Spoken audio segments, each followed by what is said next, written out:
Hello बच्चों, आज की इस वीडियो में हम आपको बताएंगे कक्षा 6 हिंदी वसंत के अंतर्गत पाठ 1 वह चिड़िया जो पाठ के प्रश्न उत्तर। आप देख रहे हैं यहाँ पर, यह आपका हिंदी वसंत के अंतर्गत पाठ 1 वह चिड़िया जो। आइए कविता पढ़ते हैं। वह चिड़िया जो चोंच मारकर दूध भरे झुंडी के दाने रुचि से रस से खा लेती है, वह छोटी संतोषी चिड़िया नीले पंखों वाली मैं हूँ, मुझे अन्न से बहुत प्यार है। वह चिड़िया जो कंठ खोलकर बूढ़े बन बाबा की खातिर रस उंडेल कर गा लेती है, वह छोटी मुँह बोली चिड़िया नीले पंखों वाली मैं हूँ, मुझे विजन से बहुत प्यार है। तो आप देख रहे हैं यहाँ पर, हमारे साथ साथ आप भी कविता का आनंद लें।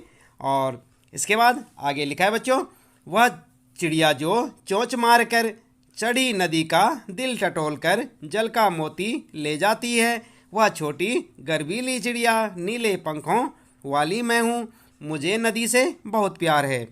और आप देख सकते हैं यहाँ पर इस कविता को लिखने वाले कौन हैं? केदारनाथ अग्रवाल। आपने पढ़ी। तो बच्चों, इसके बाद आइए जान लेते हैं इस कविता से संबंधित प्रश्न और उनके उत्तर।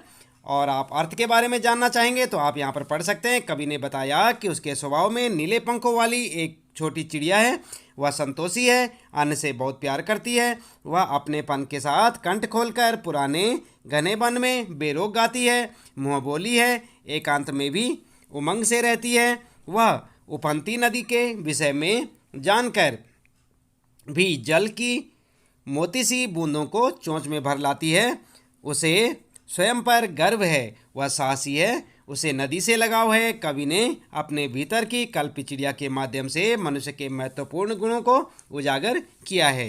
तो ये था यहाँ पर इस कविता का भावार्थ भी। और इसके बाद आप देख सकते हैं बच्चों, यहाँ पर ये है प्रश्न इस कविता से संबंधित। और चलिए हम आपको लिए चलते हैं सीधे इन प्रश्नों के उत्तरों पर। सबसे पहला प्रश्न है बच्चों आपके लिए, तुम्हें कविता का, यहाँ पर ध्यान दें, आप का लिखें। तुम्हें कविता का कोई और शीर्षक देना हो तो क्या शीर्षक देना चाहोगे? उपयुक्त शीर्षक सोचकर लिखो। तो यहाँ पर उत्तर में क्या लिखेंगे आप? उत्तर आप अपने हिसाब से भी लिख सकते हैं बच्चों, चाहे तो ऐसे भी लिख सकते हैं। मैं इस कविता को नीले पंखों वाली चिड़िया शीर्षक दूंगी। इसके अन्य शीर्षक नन्ही चिड़िया या सुंदर चिड़िया भी हो सकते हैं। तो आपने ध्यान दिया बच्चों, यहाँ पर जो है आप इसे नीले पंखों वाली चिड़िया का शीर्षक भी दे सकते हैं और नन्ही चिड़िया या सुंदर चिड़िया भी कह सकते हैं। अगला प्रश्न है दूसरा, यहाँ पर इस कविता के आधार पर बताओ कि चिड़िया को किन किन चीज़ों से प्यार है। तो आपने कविता तो पढ़ी थी, चिड़िया किन किन चीज़ों से प्यार करती है। उत्तर में लिखेंगे, चिड़िया को खेतों में लगी जौ बाजरे की फलियों से, जंगल से और जिस नदी से वह ठंडा और मीठा पानी पीती है उससे प्यार है, उसे जंगल में मधुर स्वर में गाना भी अच्छा लगता है। आई बात समझ में? तो इस प्रकार से आप अपने इस दूसरे प्रश्न का उत्तर लिख सकते हैं बच्चों, यहाँ से देखकर। इसके बाद तीसरा प्रश्न आता है आपका, आशय स्पष्ट कीजिए। और किसका आशय? रस उंडेल कर गा लेती हूँ। इस पंक्ति का आपको जो है आशय स्पष्ट करना है। उत्तर में लिखेंगे, इस पंक्ति का आशय यह है कि चिड़िया खुश होकर गाने लगती है क्योंकि वह स्वतंत्र है, उसके गाने में माधुर्य है, ऐसा लगता है जैसे उसने वातावरण में रस उंडेल कर उसे रसमय कर दिया हो। ठीक है, तो इस प्रकार से आप अपना उत्तर लिख सकते हैं। इसके बाद बच्चों अगला प्रश्न यहाँ पर, आशय स्पष्ट करो। चढ़ी नदी का दिल टटोल कर जल का मोती ले जाती है। तो इन लाइनों का आपको फिर से आशय स्पष्ट करना है। उत्तर में लिखेंगे आप, इस पंक्ति का आशय है कि चिड़िया ऐसे ही नदी से जलकण लेकर अपनी प्यास नहीं बुझाती, वह पहले उफनती हुई नदी का मन टटोलती है, उसकी इच्छा का भी ध्यान रखती है, अंत में अपनी कार्य कुशलता से जल राशि के बीच स्थित जल के मोती को ढूंढ लेती है, क्योंकि उस जल से चिड़िया की प्यास बुझती है, इसलिए पानी मोती के समान अमूल्य है। तो आई बात समझ में? ऐसे आप जो है चौथे प्रश्न का उत्तर लिखें, ये आपका प्रश्न है और यहाँ पर आपको आशय स्पष्ट करना था, तो आप इसे लिख सकते हैं बच्चों, याद भी करते रहें साथ साथ। अगला प्रश्न है पांचवा, नीचे पक्षियों के कुछ नाम दिए गए हैं, उनके यदि कोई पक्षी एक से अधिक रंग का है तो लिखो कि उसके किस हिस्से का रंग कैसा है। जैसे तोते की चोंच लाल है शरीर हरा है, मैना, कौवा, बतख, कबूतर। ठीक है, तो इनके आपने इनके बारे में भी ऐसे ही लिखना है। उत्तर में आप लिखेंगे, सबसे पहले लिखेंगे मैना के बारे में, हल्के काले रंग की होती है और गर्दन पर हल्के धब्बे होते हैं। किसके? मैना के। फिर लिखते हैं कौवा के बारे में, काले रंग का होता है, इसके पंख कहीं कहीं गहरे और कहीं कहीं हल्के काले होते हैं। देखा ना आपने कौवा। अगला है बच्चों बतख के बारे में लिखेंगे, तो बतख की चोंच व पाँव हल्के पीले रंग के होते हैं, पूरा शरीर सफ़ेद पंखों से ढका होता है ना। इसके बाद कबूतर के बारे में, तो कबूतर कैसा होता है? कबूतर स्लेटी रंग का होता है, उसकी आंखें लाल, पाँव गुलाबी रंग के होते हैं, उसकी गर्दन पर हल्के काले सतरंगी रंग की झलक देखने को मिलती है। तो आई बात समझ में। यहाँ पर जो है आप इस प्रकार से अपना उत्तर लिख सकते हैं। 5वां प्रश्न है, उसका उत्तर आपको जो है अलग अलग लिखना है, मैना के बारे में, कौवा के बारे में, बतख के बारे में और कबूतर के बारे में। तो सबके बारे में अलग अलग ऐसे आप लिख सकते हैं।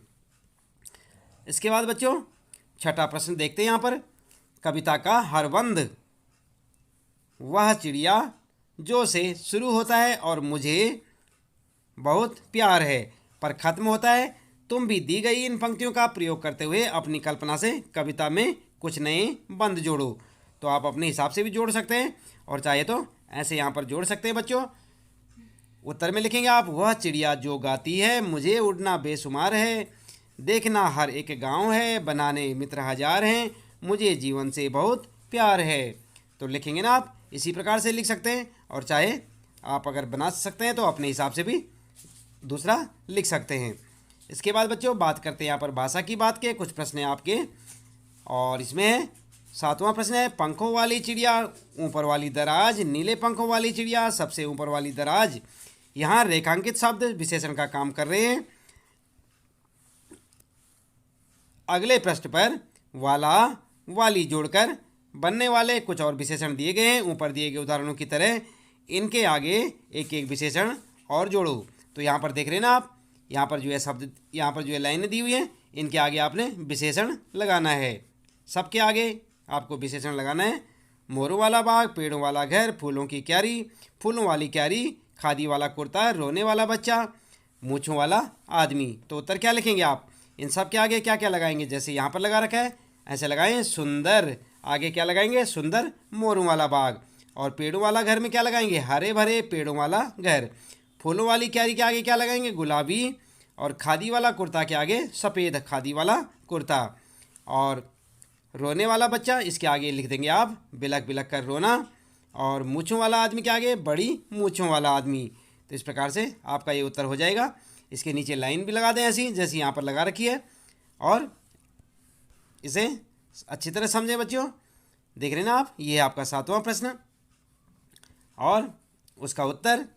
इसके बाद 8वां प्रश्न आता है आपका, वह चिड़िया, और यहाँ पर खाली दे रखा है, झुंडी के दाने, यहाँ पर जो है झुंडी के दाने रुचि से रस से खा लेती है वह चिड़िया, और फिर यहाँ पर खाली है रस उंडेल कर गा लेती है। आप पढ़ रहे हैं ना साथ साथ। कविता की इन पंक्तियों में मोटे छापे वाले शब्दों को ध्यान से पढ़ो। पहले वाक्य में रुचि से, पहले वाक्य में रुचि से खाने के ढंग की, और दूसरे वाक्य में रस उंडेल कर गाने के ढंग की विशेषता बता रहे हैं। अतः ये दोनों क्रिया विशेषण हैं। नीचे दिए गए वाक्यों में कार्य के ढंग या रीति से संबंधित क्रिया विशेषण छांटो। जैसे यहाँ पर आप देख सकते हैं, कै वाले में सोनाली जल्दी जल्दी मुँह में लड्डू ठूंसने लगी, और इसी प्रकार गेंद लुढ़कती हुई झाड़ियों में चली गई, और भूकंप के बाद जनजीवन धीरे धीरे सामान्य होने लगा। और अगला है कोई सफ़ेद सी चीज़ धप से आंगन में गिरी। इसी प्रकार से अगला है टॉमी फुर्ती से चोर पर झपटा, तेजिंदर सहम कर कोने में बैठ गया, आज अचानक ठंड बढ़ गई है। तो यहाँ पर उत्तर में क्या करेंगे आप? उत्तर में आप करेंगे, इन्हें अंडरलाइन करेंगे। कै वाला है सोनाली जल्दी जल्दी, इसके नीचे एक लाइन लगा देंगे, मुँह में लड्डू ठूंसने लगी। और कै वाले में लिखेंगे गेंद लुढ़कती हुई झाड़ियों में चली गई। और गै का उत्तर लिखेंगे यहाँ पर भूकंप के बाद जनजीवन धीरे धीरे, इसके नीचे अंडरलाइन कर देंगे, सामान्य होने लगा। और घे वाले में कोई सफ़ेद सी चीज़ धप से आंगन में गिरी, टॉमी फुर्ती से झपटा, और यहाँ पर तेजिंदर सहम कर कोने में बैठ गया। और उसके बाद आज अचानक ठंड बढ़ गई है। तो इस प्रकार से आप इन सब के नीचे अंडरलाइन कर दें, यानी एक लाइन लगा दें। क्रिया देख सकते हैं ना आप यहाँ पर, क्रिया विशेषण के नीचे एक लाइन आपको लगानी है यहाँ पर सबके नीचे, और इस प्रकार से आपका उत्तर ये हो जाएगा। तो समझे बच्चों, उम्मीद है कि यहाँ पर जो बताए गए प्रश्नों के उत्तर आपको सभी अच्छे से समझ आ गए होंगे। आप इन्हें अपनी नोटबुक में नोट करें, इन्हें याद भी करें, और यदि अभी तक आपने चैनल को सब्सक्राइब नहीं किया तो चैनल को सब्सक्राइब अवश्य कर दें, क्योंकि यहाँ पर आपको हर रोज़ अपने सभी पाठों के वीडियोस देखने को मिलेंगे। इसलिए बेल आइकन दबा दें ताकि आपको प्रत्येक आने वाली पाठ की वीडियो की नोटिफिकेशन मिलती रहे। तो इसी प्रकार लगातार जुड़े रहे हमारे साथ और देखते रहे अपने सारे पाठों के प्रश्न।